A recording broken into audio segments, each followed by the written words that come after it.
Funny बन जाते। तो यहाँ पे जो मैं आज टॉपिक तुम्हें शुरू करवाने जा रहा हूँ ट्रांसलेशन सॉफ्टवेयर से रिलेटेड है। ये तुम्हें पता है कि हमारे पास ट्रांसलेटर्स होते हैं, और ट्रांसलेटर हमारे पास होते हैं इंटरप्रेटर, कंपाइलर, असेंबलर, यही सब होते हैं। आज का जो टॉपिक है वो एक फॉर्म है that is called BNS form. ये वाला आपको टॉपिक आपके हर साल में आपको नजर आएगा। ठीक है। तो बीएनएफ फॉर्म होती क्या है? बीएनएफ फॉर्म कुछ इस तरह से होती है यहाँ पर, कि जब भी कोई प्रोग्रामिंग लैंग्वेज है, जैसे हम पाइथन की बात करते हैं, कोई भी प्रोग्रामिंग लैंग्वेज बना रहे हैं, उसका ट्रांसलेटर होगा। तो वो ट्रांसलेटर जो चीज़ फॉलो करता है वो करता है सिंटेक्स। अभी अभी तुमने थोड़ी देर पहले देखा कि कहीं पे कॉमा नहीं लगा हुआ था, कहीं पे अंडरस्कोर लगा हुआ था। क्या उसने उसको पकड़ा? जैसे आप प्रिंट का वो ले रहे हो, नहीं पकड़ा, पकड़ा तो है सारा। तो जैसे अगर हम प्रिंट की कमांड लिख रहे हैं, पाइथन के अंदर प्रिंट की कमांड लिख रहे हैं, ठीक है। तो प्रिंट की कमांड के अंदर अगर मैं प्रिंट की कमांड को प्रिंट के बजाय PRIT लिख दूं, प्रिंट लिख दूं, तो ये एक्सेस नहीं करेगा। मतलब ये बता देगा फौरन कि भाई आप क्या प्रिंट लिखना चाह रहे हो, है ना। तो every programming language has a syntax. हर प्रोग्रामिंग लैंग्वेज का एक सिंटेक्स होता है। Syntax are the rules and regulations. Programming language के रूल्स एंड रेगुलेशंस को हम सिंटेक्स कहते हैं। तो सिंटेक्स के अंदर हमें पता होता है कि यार फॉर एग्जांपल अगर हम बात कर रहे हैं कोई एक्सप्रेशन लिखने की, तो एक्सप्रेशन अमूमन ऐसे ही होगी ना, कि सम बराबर है A+B, ऐसे होगी। तो इसका मतलब ये होता है कि यार ये जो सम है ये बेसिकली हम इस्तेमाल करते हैं एज अ वेरिएबल। तो यहाँ वेरिएबल आएगा, वेरिएबल के बाद असाइनमेंट सिंबल, और असाइनमेंट सिंबल के बाद मजीद दो वेरिएबल। क्या ये इसका सिंटेक्स होगा? नहीं होगा। और ये जो प्लस है, ये बेसिकली आता है under the definition of operator. Plus को हम ऑपरेटर कहते हैं। और फिर ऑपरेटर के बाद क्या आ रहा है? एक और वेरिएबल आ रहा है। ये है हमारा किसी भी एक्सप्रेशन को लिखने का सिंटेक्स। Do you agree? है ना। तो एक चीज हम पढ़ेंगे that is what called the syntax diagram. Syntax diagram का मतलब ये होता है कि अगर आप कहते हो कि यार मैं किसी वेरिएबल की डेफिनेशन दे रहा हूँ कि कोई वेरिएबल होगा, तो आपको पता है वेरिएबल क्या होता है। नॉर्मली हम बात करते हैं कि वेरिएबल जब भी हम सेट करते हैं तो variable always starts with letter. Variable में हमेशा लेटर होना चाहिए, और फिर लेटर भी हो और उसके बाद डिजिट भी हो।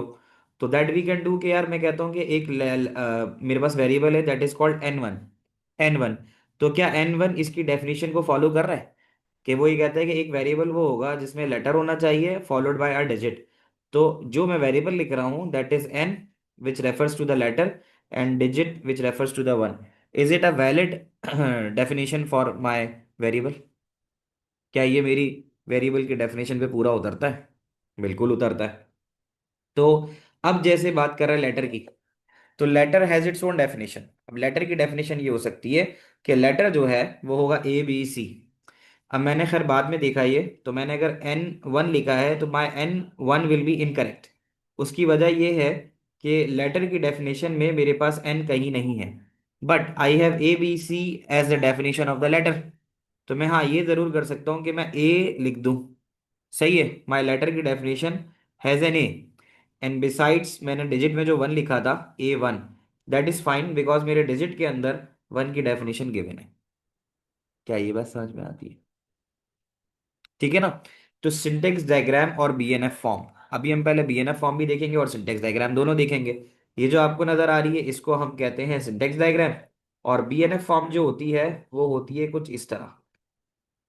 यहाँ जो बीएनएफ फॉर्म की मैंने इस्तेमाल की थी बात, BNF form that is called Backus normal form. Backus normal form क्या करती है? इसके अंदर आप सिंबल्स का इस्तेमाल करते हो। You make use of symbols to describe the grammar rule, जैसे मैं ऊपर भी कर रहा था। तो लेस देन और ग्रेटर देन ये आपके पास इस्तेमाल होता है किसी भी आइटम को इनक्लोज करने के लिए। आइटम से मुराद कि मैं कहता हूँ कि मैं डेफिनेशन दे रहा हूँ लेटर की, तो लेटर इज एन आइटम, उसको इनक्लोज कर रहा हूँ मैं लेस देन ग्रेटर देन के साइन के अंदर। क्या ये बात समझ में आती है? और ये जो साइन है डबल कॉलन इक्वल टू, इसको हम रीड करते हैं डिफाइन एस। ठीक है, यानी इसके लिए हम करते हैं, यानी इस तरह से पढ़ेंगे, इज डिफाइंड, इज डिफाइंड। तो ये इस वाले सिंबल की जो स्टेटमेंट है वो होती है इज डिफाइंड। तो मैं इसको ऐसे पढ़ूंगा, लेटर इज डिफाइंड। तो लेटर इज डिफाइंड बाय, ठीक है। अब लेटर में ऊपर की एग्जाम्पल को ही अगर फॉलो करो तो सिंटेक्स डायग्राम में लेटर की डेफिनेशन दी हुई है। सिंटेक्स डायग्राम में लेटर की डेफिनेशन दी हुई है कि लेटर ए बी और सी ये तीनों हो सकते हैं। क्या ये बात समझ में आती है? तो यहाँ पर जब हम BNF फॉर्म लिखने के लिए बैठेंगे तो हम लेटर लिखेंगे, ये लिखेंगे, और उसके बाद फिर हम लिखेंगे ए। वॉज दैट स्मॉल और कैपिटल? Capital, it's capital. तो अब हम क्या लिखेंगे? ये तो ए लिख दिया ना। तो अब हम यहाँ आएंगे और BNF फॉर्म के अंदर जब डेफिनेशन लिखेंगे तो वी विल राइट ए। अब लेटर की डेफिनेशन में ए है। अब यहाँ देखो, ये एक बार है, वर्टिकल बार, जो और का सिंबल इस्तेमाल करता है। और का सिंबल तो between item, between item indicate a choice. तो हमारे पास लेटर की चॉइसेस क्या है? इधर it could B A, it could B, और इट कुड बी सी। क्या ये बात तुम्हें समझ में आती है? मैं इसको जरा साफ से लिख लेता हूँ कि जब हम रूल डिफाइन करने के लिए जा रहे हैं तो मैं कहता हूँ कि मैं रूल डिफाइन कर रहा हूँ लेटर का। ये लेटर है। कॉलन इक्वल टू का मतलब होता है इज डिफाइन एस, और ये होता है ए, ये होता है बी, और ये होता है सी। तो ये सिंपल हमारे पास लेटर की डेफिनेशन है। The same if I like to write for, letter हो गया ना, yes, for digit. The same if I would like to for digit, तो मैं यहाँ पर सिमिलरली यहाँ लिखूंगा जो इसका रूल है, DIGIT digit, colon equal is define as 1 2 and 3। Digit के अंदर 1 2 3 आना चाहिए। क्या ये बात समझ में आती है? And the last part is semi colon, तो वो भी लिख सकते हैं। अच्छा, जो मैं ऊपर लिख रहा हूँ मैंने बाद में देखा, वो चीज़ यहाँ नीचे ऑलरेडी डिफाइन है कि वेरिएबल, मतलब लेटर डिफाइन है और डिजिट डिफाइन है। क्या आप लोगों को ये नजर आ रहा है? ABC और 1 2 3। Can you see that? The same I write for letter and the same I write for digit, the same thing. इसके बाद एक छोटी सी चीज करनी है। ये तो हमारे पास डेफिनेशन हो गई एज पर द रूल कि लेटर क्या होगा और डिजिट क्या होगा। बट अब अगर बात होती है कि भाई वेरिएबल क्या होगा, व्हाट इज वेरिएबल? ठीक है, तो हमने ऊपर देखा था ना, जो यहाँ पर सिंटेक्स डायग्राम में वेरिएबल की डेफिनेशन थी वो ये थी कि वेरिएबल जो होगा उसमें एक लेटर होगा और फॉलोड बाय एक डिजिट होगा। ये है हमारी सिंटेक्स डायग्राम। BNF फॉर्म के अंदर जब हम लिखेंगे तो हम इसको उठा के डाल देंगे इस तरह से वेरिएबल में। बात समझ लो, वेरिएबल, और उसके बाद लिखेंगे डबल कॉलन इक्वल, इसका मतलब होगा इज डिफाइन एज लेटर। तो यहां पर हम लिखेंगे लेटर, ठीक है, और फिर उसके बाद लिख देंगे डिजिट। अब यहाँ पे और का ऑप्शन नहीं है, लेटर होगा फिर डिजिट आना है। तो ये हमारे पास ये पूरी पूरी एक डेफिनेशन जो आ गई बेटे, ये BNF फॉर्म की आ गई। आप लोग समझ पा रहे हो? ये बड़ा आसान लगता है मुझे, पढ़ाने में भी मज़ा आता है, होता भी आसान है। तो तुम देख लो यहाँ पे यही सिमिलर चीज़ यहाँ हुई हुई है। देखो नीचे कि अगर आप वेरिएबल बता रहे हो कि एक वेरिएबल क्या होता है, तो वेरिएबल जो होता है वो होता है letter and then it could be a digit. तो वो लेटर भी होगा और डिजिट भी होगा। बट यहाँ पे इसने और लगाया हुआ है ऊपर की, अगर हम हिसाब से बात करें तो एक चीज़ है, और का ऑप्शन यहाँ पे कहता है लेटर और उसके बाद डिजिट। तो लेट यहाँ पे एक बात समझनी होती है, वो भी मैं पास पेपर में भी कराऊंगा, कि इसमें और का सिंबल मैंने नहीं लगाया है, नीचे जो लगा हुआ है वो नहीं होना चाहिए। उसकी वजह ये है कि अगर मैं यहाँ पे लेटर के बाद, अगर मैं लेटर के बाद यूं करके ऐसे एरो बना देता तो फिर ये बात समझ में आती कि वो लेटर भी हो सकता है और वो डिजिट भी हो सकता है। ये बात एक अभी हमें सवाल में नजर आएगी, है ना? तो वो कहता है because letter will follow a digit, letter में डिजिट फॉलो करना है। तो ये कहीं ना कहीं बुक के अंदर छोटी मोटी प्रिंटिंग का एरर है। इसका मतलब अगर लेटर के बाद अगला एरो जाए डिजिट पर आए तो लाजिम है डिजिट आएगा। इसीलिए मैंने यहाँ पर लेटर लिखा और डिजिट लिखा है। सही है। तो बाकी तो तुम लोग फिर पास पेपर के क्वेश्चंस करोगे तो उससे तुम्हें समझ में भी आएगा। अब देखो ना, एक एग्जाम्पल यहाँ पे दी हुई है। तो ये क्या कह रहा है कि एक वेरिएबल है, उसमें अब जरा समझना है कि ये एरो किस तरह से काम करते हैं।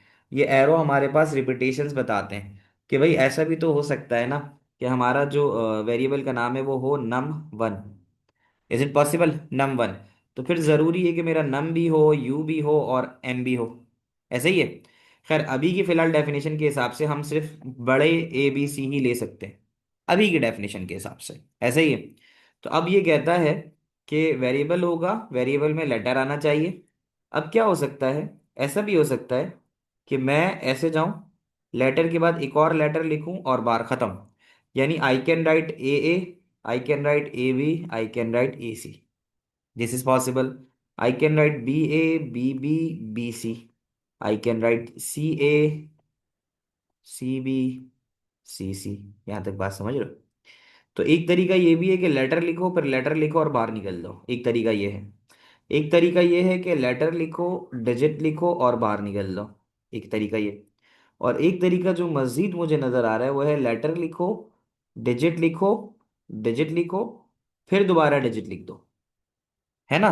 तो इस तरह से भी हमें रिपीटेशंस और ऑल्टरनेटिव्स की तरफ भी जाना पड़ेगा when we will do some questions. तो यहाँ मैं आपसे दो बातें कर रहा हूँ। सिंटेक्स डायग्राम ऐसे होती है ब्लॉक की तरह से, और ये जो आपके पास फॉर्म होती है बीएनएफ फॉर्म, ये हमेशा इस तरह से होती है बीएनएफ नोटेशन। इसमें पहले हमेशा सबसे पहले हमें इस तरह से इसकी डेफिनेशन लिखनी पड़ती है। ये जो चीज़ें दी हुई हैं ये इसकी डेफिनेशन है, ठीक है ना? एंड देन ये इसका रूल कहलाता है। क्या ये बात तुम लोगों को समझ में आती है? इसमें मुझे सबके रिस्पॉन्सेस चाहिए, सारा का ही मैसेज आ रहा है, बाकी भी तो बताओ। तुम लोग जाग रहे हो, समझ में आ रहा है? हुजैफा, फाइक, फातिमा, सबको क्लियर है ये बात? फातिमा आ रहा है समझ में? आर्थर, फसी, शीस, आ रही है बात समझ में? तो एक तो ये चीज़ है। फिर उसके बाद एक छोटी सी चीज़ आती है यहाँ पे, दैट इज के बीएनएफ नोटेशन को हम रिकर्सिव में भी इस्तेमाल करते हैं। अब ये रिकर्सिव क्या है? रिकर्सिव वो होता है एक ऐसा फंक्शन जो अपने अंदर खुद को ही कॉल करा दे। ऐसी बात समझ में आती है कि यानी रिकर्सिव फंक्शन एक ऐसा होता है कि where an item definition can refer to itself. जैसे कि आइटम डेफिनेशन है लेटर, ठीक है? बल्कि नहीं, आइटम डेफिनेशन है ये वेरिएबल है। क्या वेरिएबल अपने आप को खुद कॉल करा रहे इन दिस वन? यानी वेरिएबल को हम डिफाइन कर रहे हैं कि variable is defined by letter. Variable में लेटर भी हो सकता है, और उसके बाद हमने और लगाया, यानी एक वेरिएबल में लेटर भी हो सकता है और उसके बाद वेरिएबल हो सकता है। अब जरा इस बात को समझना, वेरिएबल तो जैसी वेरिएबल में जाएगा तो फॉरेन डेफिनेशन में चला जाएगा, और डेफिनेशन क्या है कि लेटर। अब बात आ रही है समझ में? तो जैसी ये अपने वेरिएबल की खुद की डेफिनेशन में चला जाएगा तो ये लेटर को कॉल कर लेगा। तो इस तरह हमारे पास जो बेसिकली सिनारियो बनेगा वो ये बनेगा कि a variable could be a single letter. देखो यही पे बात, ये वाली बात समझ में आ रही है? For example a variable consisting of any number of letters. तो वेरिएबल के अंदर एक भी लेटर आ सकता है, एंड वेरिएबल कुड कंटेन। जब ये आगे और के बाद आगे बढ़ेगा तो वेरिएबल कॉल कराएगा, जब वेरिएबल कॉल कराएगा तो ये लेटर को कॉल कराएगा। तो इसका मतलब है कि ये रिकर्सिव फंक्शन का मतलब है अ फंक्शन कॉलिंग इटसेल्फ। तो इसका मतलब है कि जब भी ये एक सिंगल लेटर भी ले सकता है, और अगर एक से ज्यादा चाहिए तो फिर ये वेरिएबल में जाएगा तो उसको फिर लेटर मिलेगा। जब लेटर में जाएगा तो लेटर की डेफिनेशन से एबीसी उठा लेगा। Are you getting my point? तो वो कह रहा है कि it could be a single variable and it could be a sequence और series of multiple letters together. Are you getting these points बच्चों? से सवाल करोगे तो समझ में आएगा। तो इसका मैं एक सवाल आप लोगों के सामने डिस्कस करता हूँ, क्योंकि ना ये हर साल का सवाल है, तो इसलिए मैंने इसको उठाया यहाँ पे। कि जब हम यहाँ पे लिखेंगे ना बी बैकस नॉर्मल फॉर्म, तो तुम यहाँ पर देखोगे इट्स BNF, ठीक है? कैन यू सी दैट 160, 180, 210, 341, 386, 387, 412, 413, ये वो सवाल है जो तुम्हारे पास मेजोरिटी में आता है। ये बात समझ में आ रही है? ठीक है। इसका एक छोटा सा सवाल यहाँ पर अभी कर लेते हैं before we end the class. जल्दी से आ जाओ।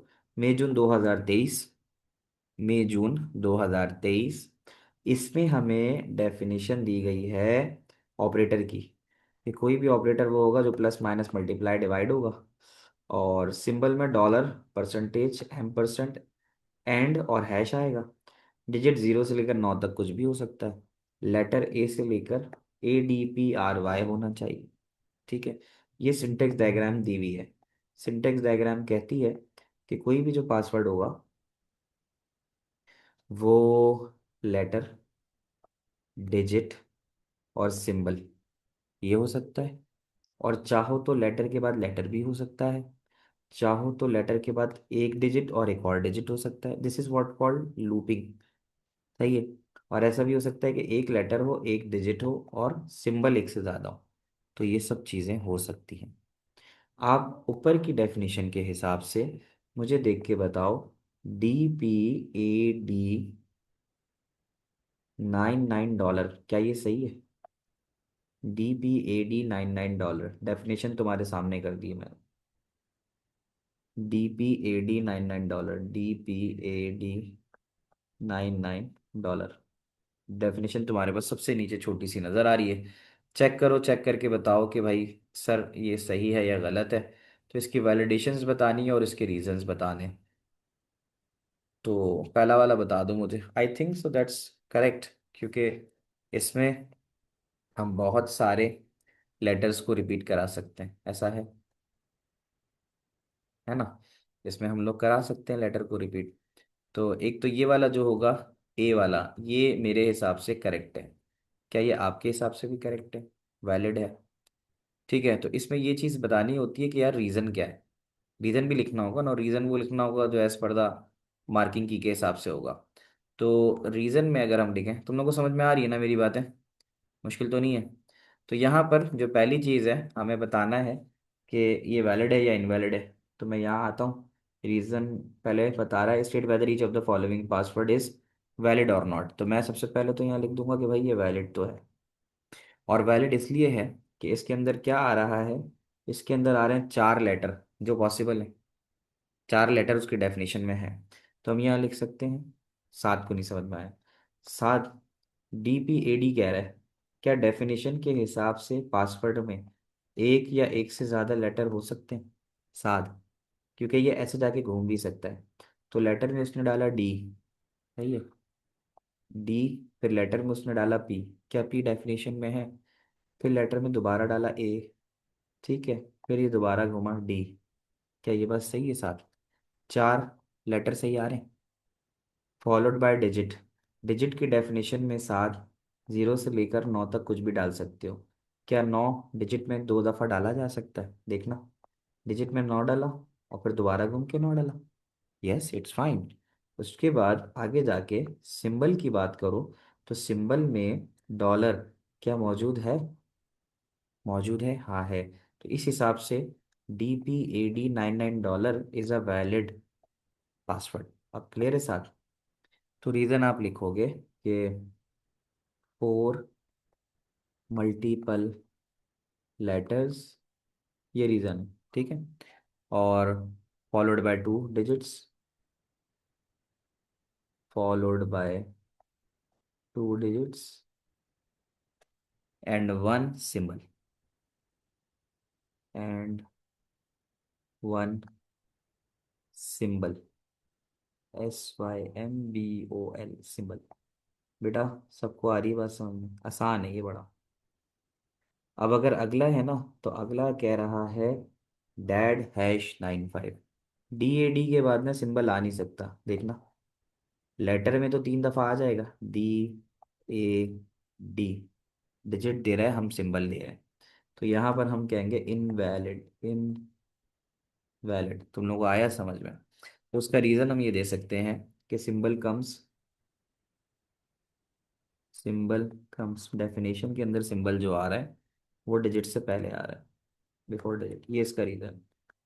सिंबल डिजिट से पहले, जो कि नहीं आना चाहिए, ठीक है। It should be after, it should be after, vice versa बोल दो या आफ्टर बोल दो, समझ रहे हो? अच्छा, ADY बिल्कुल सही है। 1 2 3, और 1 2 3 के बाद क्वेश्चन मार्क दे रहा है, तो अल्फ़ाबेट तो हैं और नंबर भी है। Question mark we need to see कि will the question mark is in the definition of the symbol. मुझे ना क्वेश्चन मार्क इनमें से कहीं पे भी नज़र नहीं आ रहा। तो इसका मतलब ये है कि ये इनवैलिड हो जाएगा। We will write it down invalid. और यहाँ पे बोलेंगे क्वेश्चन मार्क इज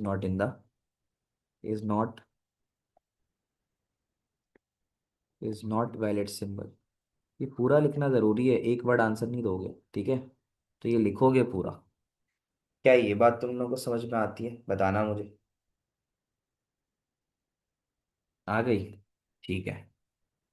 आगे जाते हैं, complete the BNF form. BNF form में कहता है कि सिंबल, ठीक है। तो you need to write the definition for the symbol. तो symbol symbol symbol, can you see that? हमें यहाँ पे सिर्फ और सिर्फ 1 2 3 4 5 चीज़ें लिखनी है, डॉलर, परसेंटेज, एंड, M% और हैश, ये याद रख लो। सही है ना। Do we have to use quotation with when writing? नहीं, हमें लिखना होगा और का साइन फातिमा। और याद है? Can you see that? यहाँ पर लिखते हुए हमें ये और लगाना था लेटर डेफिनेशन के अंदर। तो हमें यहाँ पर आके कि तुम लोग सिंबल याद रखो, ठीक है, और तुम लोग बताओगे, मैं नहीं बताऊंगा। Dollar percentage and M percent hash. तो यहाँ लिखो, जो मुझे याद है वो है डॉलर। सही है। डॉलर के बाद परसेंटेज। अच्छा, फातिमा ये कह रही है कि इन्वर्टेड कॉमा नहीं, उसके बाद जरूर नहीं, कि रीजन के अंदर आपको कुछ लिखने की जरूरत नहीं है। डॉलर था, और का साइन था, फिर परसेंटेज था, फिर और का साइन था, फिर एंड का सिंबल था, फिर और का साइन था, फिर एम परसेंट का सिंबल था, फिर हैश था। तुम लोग बात समझ रहे हो मेरी? कितना आसान है ये, है कि नहीं? फिर हम आते हैं towards the letter. Letter has ADPRY। ADPRY। ADPRY। ADPRY। सही है। ऐसा लिख दिया हमने, हो गया ये। ये बात समझ में आती है? तुम लोगों ने पहले किसी ने किया है स्कूल में, कॉलेज में? ये वाला, ये पहली दफा कर रहे हो? कितने लोगों के लिए ये न्यू है टॉपिक? फर्स्ट टाइम है? तुम लोग क्लास में जब करोगे ना, तो क्लास में तुम लोग जब जवाब दे रहे होगे तो तुम्हें बड़ा मजा आएगा कि बड़ा आसान सा टॉपिक और तुमने कवर किया हुआ है। यूसुफ, तुमने किया है? फर्स्ट टाइम कर रहे हो? फर्स्ट टाइम के लिए क्लियर हो रहा है, आसान से मजेदार टॉपिक है। ठीक है, चलो आगे चलते हैं जल्दी से। ये सब तुम लोगों ने बता दिया है। मैं छोटी सी चीज़ करनी रह गई, इसको देख लेते हैं। ये कहता है कि N identifier begins with one और more letter. Definition for variable की बात कर रहा है ये, एन आइडेंटिफायर। तो आइडेंटिफायर का मतलब होता है कि हम यहाँ पे इसका जो लिखेंगे लेस देन ग्रेटर देन में। लेकिन उसने हमसे वो नहीं मांगा, उसने हमसे इसकी सिंटेक्स डायग्राम मांगी है। चलो ये भी आसान है। सिंटेक्स डायग्राम का मतलब है डब्बों में बना के देनी है, ठीक है। तो कहते हैं N identifier begin with one और मोर लेटर, तो इसका मतलब है लूप डालना पड़ेगा लेटर पे। Do you agree? यानी मैं कहता हूँ कि ये मैंने बनाया इसका, ठीक है, और मैंने उसको बोल दिया एन आइडेंटिफायर, तो एन आइडेंटिफायर। बात आ रही है समझ में? यही लिखना होता है ना, आइडेंटिफायर। और उसका आई छोटा है तो मैं भी छोटा ही लिखूंगा, एन आइडेंटिफायर। ठीक है। स्टार्ट्स विद, सवाल लिखना, सवाल में लिखा हुआ है वन और मोर लेटर। तो क्या ये बात तुम लोगों को समझ में आती है कि यहाँ पे मैं एक लेटर लिखूंगा पहले, begins with वन और मोर लेटर। अच्छा क्यों नहीं बनना यार, ये बनना तो चाहिए सही। वन और मोर लेटर, अब बन बात सही। ठीक है। तो इसके अंदर मैं पहली बात ये लिखता हूँ, do you agree? An identifier begin with one और मोर लेटर। तो वन और मोर का मतलब ये होगा कि सीधे सीधे यहाँ पर मैं जो आगे लिख के जाऊंगा, इसको घुमा भी दूंगा, इजंट इट? यहाँ लूंगा ये, और इसको कह रहा ना विद वन और मोर लेटर। तो वन और मोर लेटर का मतलब ये है, ऐसे जाऊंगा, ऐसे जाऊंगा, ऐसे जाऊंगा और ऐसे घुमा दूंगा। Do you agree? वन और मोर का मतलब है लूप चलेगा। तो ये तो हो गया। कहते हैं फॉलोड बाय जीरो डिजिट। ये एक में इसलिए करा रहा हूँ कि जरा एक अपने साथ करा लो, फिर आगे तुम लोगों को खुद बोलूंगा। कहते हैं फॉलोड बाय जीरो डिजिट, यानी कोई भी डिजिट ना हो, या फिर एक हो, या फिर उससे ज्यादा हो। अब ये उसने एक नई चीज कर दी। अब नई चीज जरा समझते हैं कि क्या कहना चाह रहा है, कि या तो ना हो या तो एक हो। चलो एक के लिए तो मैं इसको जोड़ देता हूँ यहाँ से, फॉर वन मैं इसको यहाँ जोड़ देता हूँ, यहाँ से लेटर फॉलोड बाय जीरो या फिर वन। तो डिजिट तो मैं यहाँ इसलिए लिखता हूँ कि अगर वो जीरो है ना, तो जीरो के अंदर तो मैं इसको बाईपास करा दूंगा आगे से, है ना। नन के लिए मुझे क्या करना होगा? नन के लिए मुझे इसको यहाँ से बाईपास कराना होगा ऊपर की जानिब। क्या ये बात तुम लोग समझते हो?